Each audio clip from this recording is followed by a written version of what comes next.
Le port de pêche artisanale en mer de Pointe-Noire est véritablement le berceau des activités de l'économie bleue de la capitale.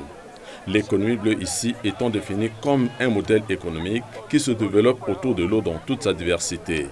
Or, il se développe autour de ce port une gamme variée d'activités relevant de l'économie bleue.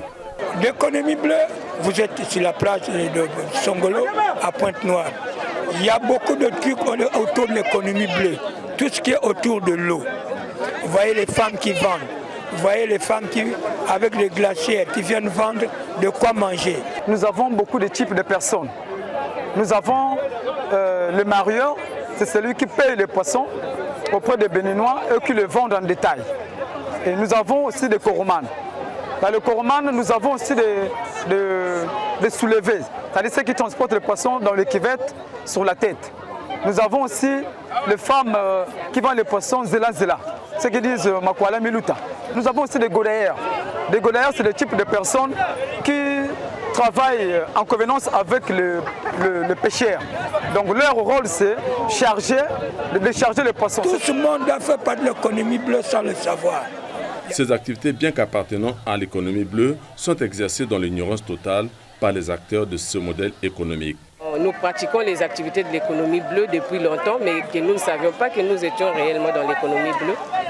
L'économie bleue, on nous a dit que c'est l'ensemble des activités qui se déroulent dans les eaux.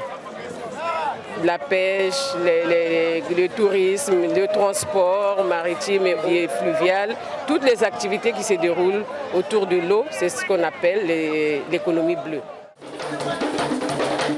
Aujourd'hui, grâce à la journée de sensibilisation et de vulgarisation de ce concept par la FAEBECO, Fédération des associations pour l'économie bleue au Congo, le concept de l'économie bleue et ses activités est désormais bien saisi par les acteurs de ce modèle économique. Nous ne savons même pas aussi que tout ce qui est lié à l'eau, c'est l'économie bleue.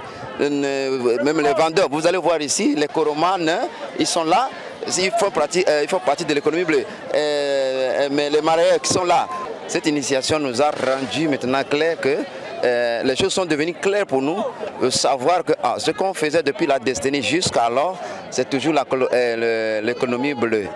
Bien que les acteurs de l'économie bleue ont été édifiés de ce concept, reste maintenant à les amener à exercer ces activités de façon durable. Dès que nous consommons tout jusqu'au fretin, ce qui veut dire que ce n'est pas durable. Ce n'est pas l'économie bleue. Et ce qui veut dire qu'aux générations futures, nous les empêchons de manger.